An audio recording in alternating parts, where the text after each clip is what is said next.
ነገሩ ከቆዳ ቀለምን በላይ ነው። እነሱ ነጭን የሚመለከቱበት መነጽር እዚህ ሊሆን ከሚችለው በላይ ለመሆኑም የሁለቱ መሪዎች ግንኙነት አመላካሽ ነው። የደቡብ አፍሪካው ፕሬዝዳንት በአሜሪካ ቆይታቸው ብዙ የተባለለትን ግንኙነት ከሀገሪቱ አቻቸው ጋር አድርገዋል። እናም ከሄዱበት ጉዳይ በላይ የቆዳ ቀለም የመሪዎቹን ግንኙነት አንግሶት አምሽቷል። ሁለቱ መሪዎች ያደረጉት ውይይትም በአንድ መልኩ የዩክሬኑን ፕሬዝዳንት ዘለንስኪ የነጩ ቤት ቆይታን በጥቂቱ ያስታወሰ ሆኖም ተመልክተናል። ትራምፕ ነጭ በሀገራቸው በልዩነት ይገደላል ሲሉ በዚያች አፍሪካዊት ሀገር የነጭ የመሬት ባለቤትነት ጉዳይ እጅጉን ያነሰባቸው ነው የሚመስሉት። ስለወሰዷቸው ነጭ አፍሪካውያን ጉዳይም ከሳቸው በላይ ብዙም ፖለቲካ የተረዳ የለም። አሁን በትራምፕ አስተዳደር የደቡብ አፍሪካ ጥቁርነትና ነጭነት ፖለቲካ የሚያሳስብ ላይሆን ይችላል። ነገር ግን የአፓርታይድ ጊዜ ማስታወሱ ለጥቁሮች የአደባባይ ሚስጥር ነው። በደቡባዊቷ አፍሪካዊት ሀገር ያኔ በዘመናቸው የበዛውን የሀገሪቱ እርሻ መሬት በእነሱ እጅ ለመያዙ አሁን ያለውን የቆዳ ይዞታ መቃኘት ተገቢ ሊሆን ይችላል። ከአጠቃላዩ የዚያች ሀገር ዜጋ 7.3 በመቶ ነጭ ነው። ታዲያ ይህ ቁጥር ከህዝብነት አንጻር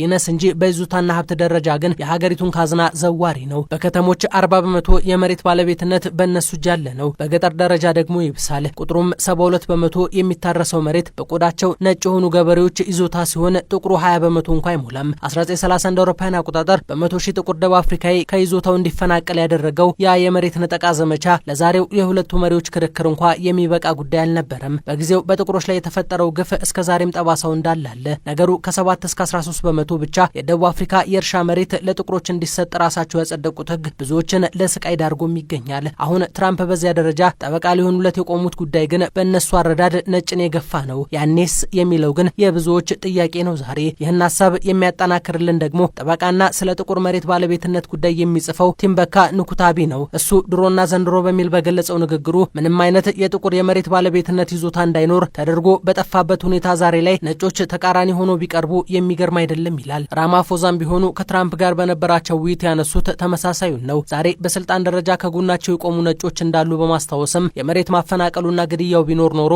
አንዳችም ነጭ ሚኒስትር አጠገቢ አይገኝም ነበር አሉ። ይህ በትራምፕና ካቢኔያቸው የተገፋና ሌላ የግድያን ማስረጃ ወደ ማፈላለጉ የተገባበት አጋጣሚ ሆኖም ተመልክተናል።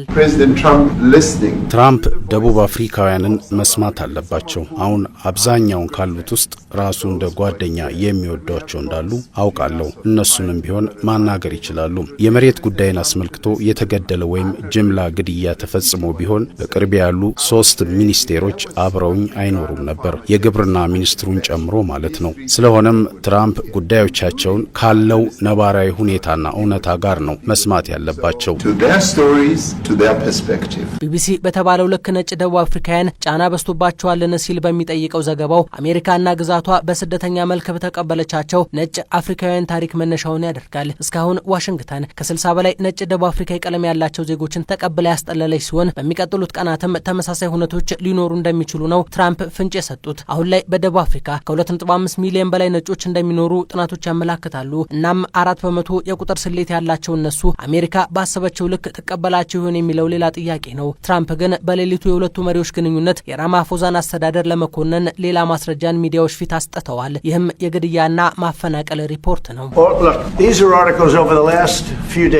ተመልከቱ፣ እነዚህ መረጃዎች ባለፉት ቀናት የተገኙ ናቸው። የሰዎችን ግድያ ያመለክታሉ። ሞት ሞት ሞት። ነጭ ደቡብ አፍሪካውያን በሀገሪቱ ባለው አሳሪ ሕግ ምክንያት ሀገሪቱን ለቀው እየወጡ ነው። እነዚህን መረጃዎች ስትመለከቱ ሊፈጠርባችሁ የሚችለው ነጭ ገበሬን ገሎ መሬቱን መቀማት ነው። ጁልየስ ማሊማ በሀገራቸው የፈጠሩት መነቃቃት አሁን በዚህ ግንኙነትና በአውሮፓውያን ብዙም ያልተወደደ እንቅስቃሴ ነው። ዛሬ ትራምፕ በማስረጃነት ይዘውት የቀረቡት የሞት ሪፖርትም ቢሆን የዚህ ፖለቲከኛ ደቡብ አፍሪካዊ አንድ ሰሞን የጥቁር የመሬት ባለቤትነት እንቅስቃሴ መነሻ ነው። ከዚህ ቀደምም ትውልደ ደቡብ አፍሪካዊ ባለሀብት ኤለን መስክ ማሌማ የጀመረው እንቅስቃሴ ብዙ ተቀባይነት የሌለው ነው ማለቱ የሚታወስ ነው። ቦር ወይም ደግሞ በ1980ዎቹ የነበረን የጥቁር መገፋት ለመግለጽ ጥቅም ላይ የዋለ የጥቁር ደቡብ አፍሪካውያን መግባቢያ ሙዚቃ ነው። ታዲያ መስክ ይህን ቃል በመዋስ ያቀረበው ማሳያ ነጭ ገበሬን የመግደል ቅስቀሳ በማሌማ ተጀምሯል የሚል ነበር። አሁን ትራምፕ ከራማፎዛ ጋር ለነበራቸው ቆይታም ማስረጃ አድርገው አቅርበውታል። መስክ ሊገባው ያልፈለገው ግን ይህንኑ ቃል እንግሊዞች በ90ዎቹ አፍሪካዊ ቃል በማድረግ የገበሬዎች እንቅስቃሴ በሚል መጠቀማቸው ነው። በማሌ ማስተዳደር ውስጥ የግብርና ሚኒስትር የሆኑት ነጩ ሰው ጆን ስቴናንሰን በሀገራቸው ህገወጥነት የበዛ ቢሆንም መሬትና መሬትን የተመለከተ ግድያ ብሎም ማፈናቀል ግን እስካሁን በዜሮ ሊባዛ የሚችል እንደሆነ ነው ምስክርነት የሰጡት። ባለፈው ዓመት እንኳ ከመሬት ጋር በተገናኘ